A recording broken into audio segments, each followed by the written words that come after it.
I don't know what bothered me the most, the fact that I was a failure as a husband or that I was a failure as a father. I don't know if I was depressed or just angry. It was a bit confusing, to say the least.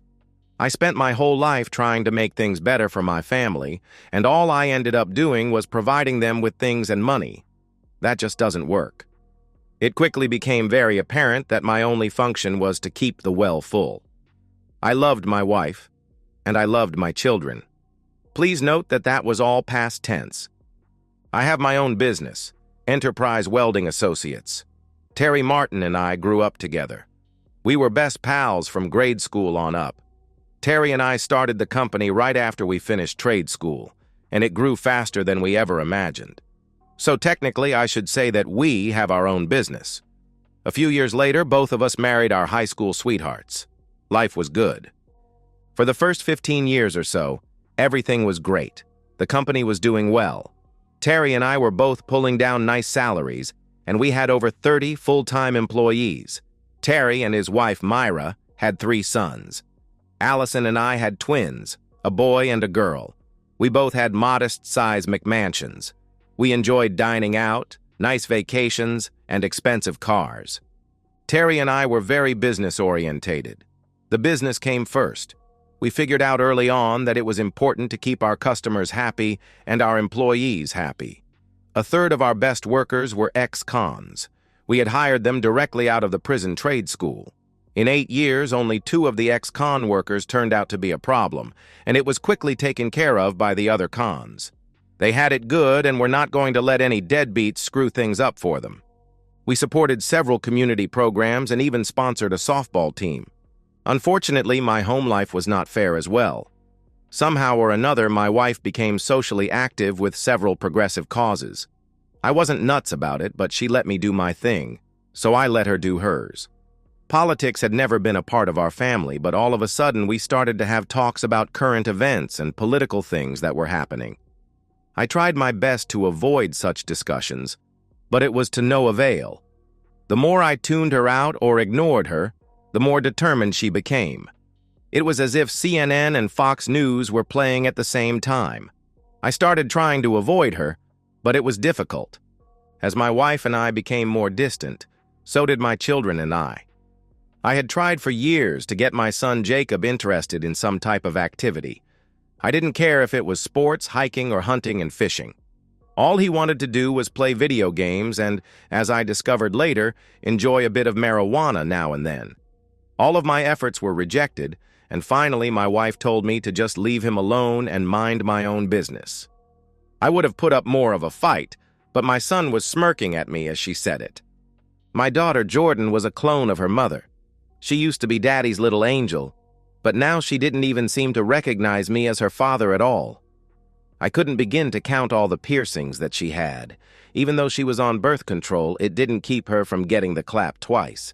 She loved to accompany her mother to all sorts of political gatherings and social meetings, but wouldn't even think of going with her father for ice cream or pizza. I gave up trying with her also. One of the biggest downhill slides came when I refused to donate company money to one of her causes. They wanted to provide needles to drug addicts so that they would not get infected by shared or dirty ones. Allison didn't talk to me for a week. It was hard to envision that things could get worse. The company Christmas party was coming up. Terry and I insisted that Allison and Myrna take care of it. Myrna was more than happy, but she had to drag Allison kicking and screaming to help her. Allison had been staying out more and more the past few months. She was also going on overnight trips to participate in various progressive functions. I don't know if they were protests, rallies, or seminars. It didn't matter. Jacob had progressed from grass to pills. I don't know what kind, but that didn't matter either. Jordan now had her own videocam website. Myrna did a great job at the Christmas party. She tried to share the credit with Allison, but Terry and I knew better. We did have beer and wine, but no hard stuff. We had 100% employee participation, and I think the annual bonus checks had something to do with that. Allison and the kids were there, of course, but they didn't seem to be enjoying themselves as much as everyone else. There was no sit-down meal, but there was plenty to eat. "John, I need to talk to you for a minute." Terry was trying not to be conspicuous as we wandered over to the side. "What's up?" I tried to keep it casual to put him at ease. "Jorge Martinez needs to talk to you, but he is a bit anxious." "What do you mean?" I questioned. "Well, he doesn't want to ruin the party and he doesn't want to make you angry, but he does feel that there is something that you need to know." Jorge was one of our ex-cons. He had been with us for 6 years, and we didn't want to lose him. "Okay, bring him over. It isn't going to be a problem, is it?" Terry gave me a slight grimace. Jorge and his wife Elena seemed a bit anxious. I smiled and tried to appear casual to put them at ease. Terry quietly walked away. "Mr. Terrell, we don't want to cause any problems, but when my wife saw your wife today, she felt that she had to say something. I tried to talk her out of it, but she insisted." I looked at his wife and nodded my head as a sign for her to continue. She looked at Jorge, elbowed him, and motioned for him to speak. "Elena works at the Hampton Inn. She is in charge of housekeeping on the 5th floor and has been there for 2 years now. Your wife and a Mr. Franklin have been using room 511 once or twice a week for the last year. They usually only stay 2 or 3 hours and always in the same room." I was speechless. I had a million questions, but I didn't think now was the time or place to bring them up. Elena looked relieved that it was all out, but Jorge was very anxious because he could not figure out how I was going to react. I simply took his hand in both of mine, looked into his eyes, and said, "Thank you." I smiled at Elena and motioned for both of them to return to the party. Jorge relaxed. As I walked out, I passed by Terry. "Give Jorge a raise next month."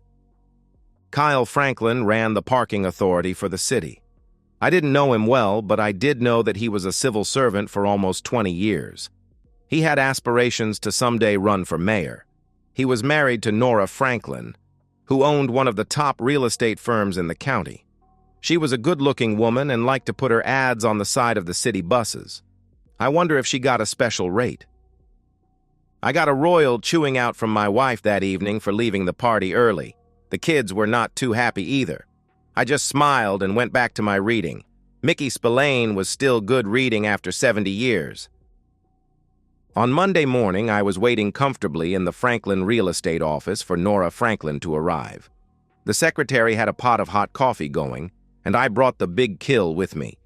She sauntered in about 10, stopped, and paused for a moment to look at me. "I wondered when you were going to show up, Mr. Terrell. It took you long enough." I followed her into the office and took my coffee with me. "I guess when you own the company, you can make your own hours. Why didn't I think of that?" "John. Can I call you John?" I nodded approval to her. "John, I am not going to rehash all of the drama. I just want to know what you are planning to do. I have a lot of irons in the fire, and I don't want you to screw things up." That was not what I was expecting. I had figured that I was going to be doing the great reveal. "Boy, was I wrong," I began. "Ms. Franklin, it appears that I am way behind the power curve here. I didn't even figure it out for myself. I just got clued in by a friend. I have no idea what to do next and have no one to confide in or discuss it with. To be honest, I figured that you were unaware just as I was." "John, I've known about it for over 6 months now. I guess I should have contacted you earlier, but I had a lot of things that I had to do and didn't want you screwing up the work by doing something rash." "Oh, by the way, call me Nora," she answered. "What do you mean, something rash?" I questioned. "Oh, you know, like going Rambo on Kyle out in public, maybe exposing them in some embarrassing manner. It is hard to tell what you macho men are going to do when something like this happens. I think it is a lot more effective if you approach it calmly." "I never thought of myself as macho," I answered. "Well, anyhow, what are your plans? How can I help you?" I slumped down in my chair and let out a big sigh. "I think we are going to need more time." Over the next 2 weeks, Nora Franklin and I became good friends. Nora had systematically been setting her husband up for the past few months. The IRS was very interested in his taxes. Nora had carefully kept her personal and business taxes separate from his.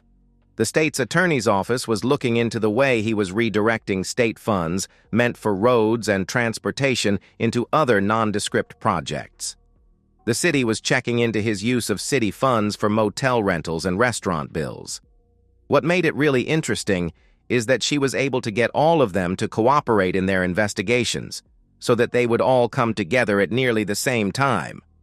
None of these efforts, however, were any help to my situation. She did, however, set up a deal to sell her real estate business that I found interesting. I could make something like that work. My big problem was the house and family. I no longer had a close relationship with my wife or either of my children. I hated to leave the business, but it would be necessary. Nora had that solution. About a month later, I announced that we were going to move to a new house. Allison's ears perked up, but all I got from the kids was a moan. They loved our McMansion. Jordan got interested when I mentioned the pool, and Jacob thought the 3-car garage might be neat. The trip to look at the new house went well. It was twice the size of our present one, and also cost more than twice as much. The kids each had their own bath. Allison commented on the fact that we didn't have enough furniture to properly fill the new place, but seemed happy when I told her she could get all new stuff. She loved the professional kitchen. To top it all off, I informed them that we would all be getting new cars. For once in many years, I was a great dad and husband. Nora did a good job finding the new house for me. It only took 2 days for her to get all of the papers ready. When I informed Allison that Franklin Real Estate was handling the transaction for us, she grimaced a bit, but then seemed to resign herself to it. Nora already had a cash buyer for our old house. I thought it was interesting to see my wife and my wife's lover's wife sitting down at the same table to sign the documents. There were no phony greetings. We just sat and started in on the papers. The first stack to be signed took care of the sale of the old house. Allison and I both signed everything as it was presented by Nora and then notarized. We cleared $450,000 on the sale and had it electronically deposited. Allison was feeling pretty good about things and was not paying attention, just signing. The papers for the new house were next. Allison smiled when Nora mentioned that the price was $900,000. She smiled again when I mentioned that I was putting the new house in her name for tax purposes. She thought that was a great idea. What she didn't notice, however, was that it wasn't a sales contract, but an option to buy. If she had read the fine print, she would have seen that the option was for 120 days. If the actual purchase was not made by that time, the price would revert back to $1 million, and the $40,000 option would be forfeited. I hated to lose the money, but it would be worth it in the long run. After everything was signed and notarized, Nora handed her the keys to her new house and congratulated her. It seemed sincere, and I had a hard time keeping from laughing. Allison was bubbling all the way home. She had not expected me to actually put the house in her name. She also didn't expect the $10,000 gift card from our local high-end furniture store. Sometimes you have to spend money to make money. The next day was car day. Jacob opted for a Mustang, which I expected. Jordan surprised us all by picking a lime green KIA Soul. Allison went with a white Lexus. I explained to both of the kids the importance of getting their line of credit established. They seemed to understand, and that made it easy to have both of their cars put in their names and, of course, fully financed. What they didn't think about was the fact that that also meant that somebody would have to make car payments. I did the same thing with Allison's new Lexus. I put 90 days of insurance on each of the new vehicles. The total cash outlay for all 3 cars came to just under $600. Most of that went to tags and titles. Another good investment on my part. 1 week later, we were all settled into our new home. The more that Nora and I worked together, the closer we got. We were getting together daily. Sometimes I would be helping her on a project, and other times she would be helping me. We seemed to be getting very comfortable with each other. Terry was taking care of our welding business, and Nora had enough staff to operate the real estate office. All of our efforts were directed toward the termination of our marriages. Nora was planning on waiting until Kyle had been brought up on charges by one of the organizations that were investigating him. She didn't know which one would get there first. She seemed to think that it didn't matter. My situation was a bit different. Somewhere along the line, I decided that I didn't want to get a divorce. I had too much to lose, but I knew that I had to do something. I just wanted it to be all gone. Nora came to the rescue again. "John, have you ever been to Aruba?" she questioned. "Just as a port of call while we were on a cruise, but I never actually stayed there." "Did you like it?" she asked. "I wasn't there long enough to make a decision." "Why do you ask?" "I have an option to buy a condo in Oranjestad West for $1 million too. Would you be interested in something like that?" She answered. "That might be a little tight for me. I probably don't need anything that elaborate." "I was thinking that we could go half and half. I am sure that you could do that," she asked. "I am sure that I could, but you have enough to handle it yourself. Why would you even think of including me in something like that?" "Consider it a partnership, an investment, so to speak. I imagine myself to be a shrewd businesswoman. I like to use other people's money, and besides, I enjoy your company." That got my attention. "Would a $500,000 get me a buy-in?" I asked. "I'll draw up the papers. There will be papers, you know." "Absolutely," I answered. I found it amazing that I had agreed to live with a woman that I hadn't even had intimacy with. I was now more enthused about the whole project. Terry and Myrna were both fully aware of my problems with Allison and the kids. They were willing to help in any way that they could without being intrusive. "Terry, I decided that I want to sell my half of the business to you and Myrna." "That's real nice, John, but there is no way in hell that we can afford to buy you out. I'd like to, but you know that is not possible," Terry answered. "How does $1,000 sound?" "Do you want to explain that?" Terry questioned. "Terry, you don't need me to help you run the business. We both know that at this point it will almost run itself. I am going to leave soon, and it will all be on your shoulders. You will be the sole proprietor, and you will make all the decisions. All you have to do is call me periodically on a consulting basis." "Ah, I see," said the blind man. "And I suppose that there will be a consultation fee attached to that phone call?" said Terry, smiling. "Think of it as sort of a life annuity. Don't worry too much about it. Just make it easy on yourself." We had our company lawyer draw up all the papers needed. Terry and Myrna were a little concerned that I was screwing myself, but I assured them that I had it covered. It was nice to have a friend that you could trust. It seems funny, but I never bothered to verify Allison's affair with Kyle. I never felt the need to get incriminating photos, emails, or phone messages. I wouldn't need them. I was not going to get a divorce. I was going to do what 21% of deadbeat dads do, just leave. 2 weeks later, Kyle Franklin was arrested. I don't even know who got the honors. He wasn't a big-time crook or embezzler. He was just a small civil servant who had his hands in too many pots and messed around with my wife. Nora and I were long gone before all the dirt came out. She had sold her company along with 32 rental properties and 3 apartment buildings. She was set for life. I was her designated boy toy. That was how she referred to me, and I didn't find it offensive.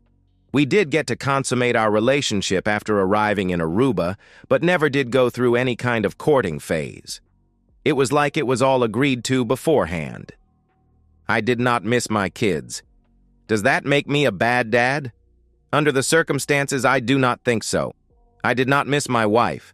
Does that make me a bad husband? I don't think so. Nora became a regular golfer. She tried to get me interested, but there was no spark. She had a regular bunch of girls that she played with 3 days a week. We got together with them and a dozen other expats several times a week to socialize. I adapted to that very quickly. It was a new carefree lifestyle, and it was truly enjoyable. I decided to take up painting to fill my time. I always wanted to do that. Every morning I would wander down to the docks and set up my easel. I really sucked at it. I would get back to the condo later, and the first thing that I did was scrape off all the paint on the canvas so that I could start over the next day. It has been 3 months now, and I still don't have anything to show for it. Nora thinks that it is quite funny. I had been avoiding contact with anybody, but I felt that I should call Terry. "John, it's about time.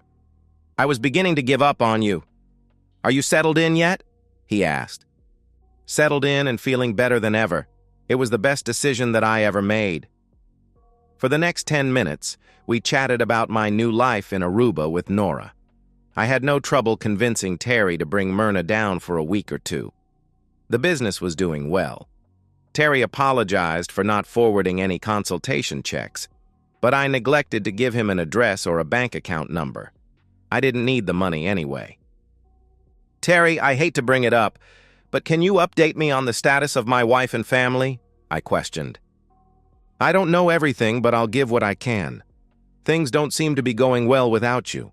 First of all, Jacob has been arrested. He got busted with a couple of 100 pounds of fentanyl in the trunk of his car. The car was, of course, confiscated, and since he was now over 18, he was locked up. Allison couldn't get him out on bail. Don't know anything else about that." "Sorry to hear that. I know I am his father, but to be honest, I really don't give a damn what happens to him. I tried, and I failed," I answered. Jordan's situation is not much better. Shortly after moving into the new house, she doubled down on her webcam site. From what I heard, she was getting a lot of subscribers, and then one day she told her mother that she was going to California to meet some producer guy. 2 weeks later, they found her Kia abandoned in Memphis. Allison has not heard anything about her or from her since. "I take it that you are getting most of this information from Allison?" I asked. "Yeah. She comes into the office regularly, hoping to catch you. I can tell that she doesn't believe me when I tell her you are gone. She was furious last week when she got the notice to execute the option on the house or vacant the premises by the end of the month. Very clever, John. She was totally confused. Right now, I don't know what her intentions are. I think some of the utilities have been turned off. She couldn't even afford to pay the electric bill." "Did you help her out?" I asked. "Don't get mad, John. I gave her $1,000 and told her to use it as a deposit on an apartment someplace. I am sure she will blow it on something else." Myrna felt sorry for her. I was snickering a bit. "Okay, Terry, I understand. Just take it out of my next commission. By the way, can't her paramour help her out?" Now Terry was laughing. "He is in worse shape than she is. All I know is what we see on TV. He is old news now, but little tidbits pop up now and then. I think he is going away for a while. Oh, before I forget, Allison's car got repossessed. Since all her credit cards are dead, she can't even use an Uber. I don't know how she is getting around." We chatted a bit more about the business.